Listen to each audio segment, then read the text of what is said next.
Hi everyone, the Nothing here, and I'm going to show you how I fish for sturgeon. Now this is everything that you're going to need right here on this table, and actually this table's got probably a week's worth of sturgeon fishing gear on the spot, maybe a little bit more bait. Speaking of bait, I like to use whole bait fish. I don't do worms, I don't do shrimp, I don't do squid. They work, but bait fish tends to work the best for me. You can pick up frozen herring, anchovies at pretty much any bait shop in Oregon and Washington and many other states as well. I fish Oregon and Washington waters, so this is going to be most typically applied to the Northwest. I like to use big hooks. You've got to use big hooks when it comes to sturgeon. I'm using 5 and 6/0 hooks. The 5/0 hooks are from Vision. They're their octopus hooks. They work great, but I'm starting to wonder if I'm missing some hookups.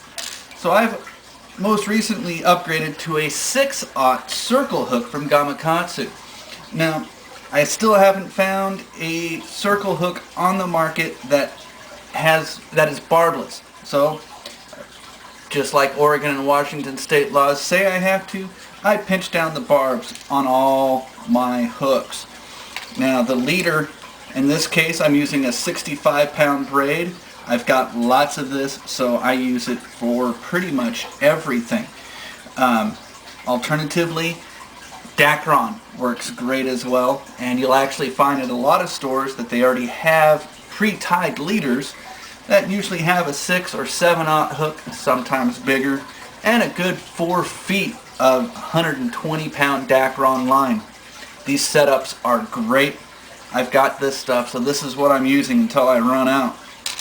Now, on your main line, you're going to need just a couple of things. Before you tie your swivel on, and I like to use snap swivels because they make my life a lot easier.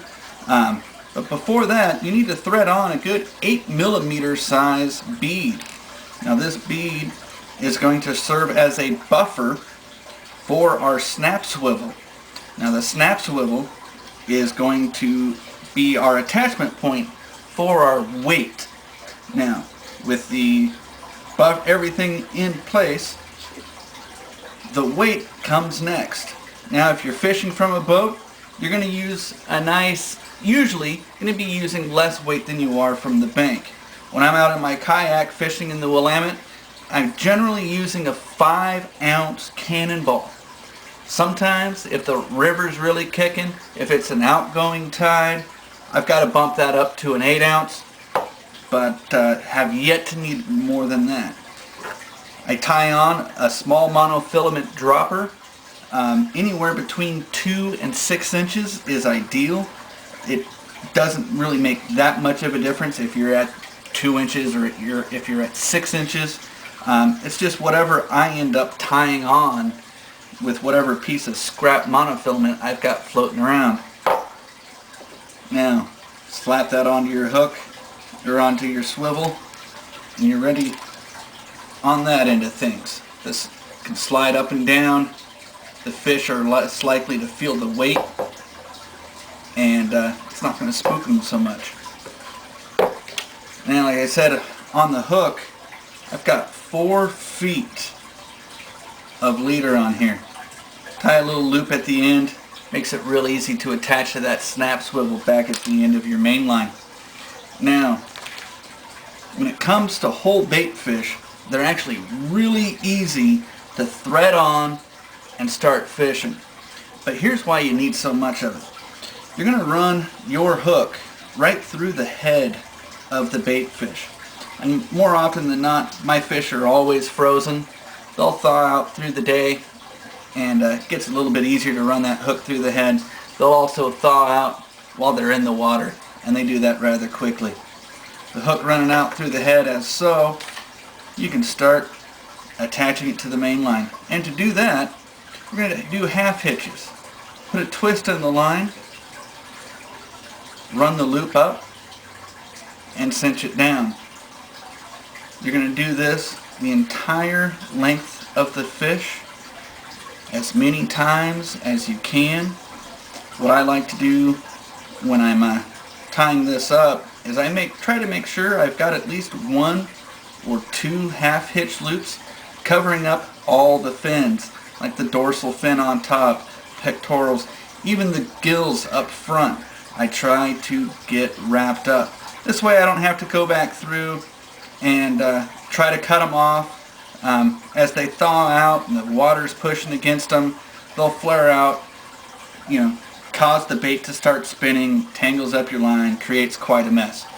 With my leader, tying all of these fins down, they're not gonna pop off. They're not gonna be causing things to spin. Nothing's gonna go anywhere.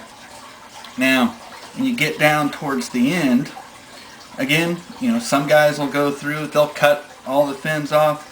I'll even like to keep this last fin in place, and my very last loop is going to pinch that down. No cutting. I don't have to worry about cleaning out my kayak at the end of the night because there's a bunch of herring bits all over the place. Now, after all that's tied up, you'll see I went from a 4-foot leader down to about an 18-inch leader. And that works just great. Snap this on the line, just like so, into my snap swivel, and we're ready to fish. It's that simple. It doesn't get much easier than that, in fact. You've probably seen this before. You might have done this when you were a kid using much smaller tackle, a little bit of a worm, little bitty weight, going for trout. It might have been chicken bits going for catfish. It's the same stuff. It's just everything's just a little bit bigger. It said this rigging you can also use on squid. Again, you want to run the hook right through the eyes of the squid, out through the beak. All the tentacles at this point will fall down below the hook. Run your half hitches up the body, up the tube of the squid, and you're ready to fish. Real simple. This is the nothing. I'll see you on the water. Let's go catch some fish.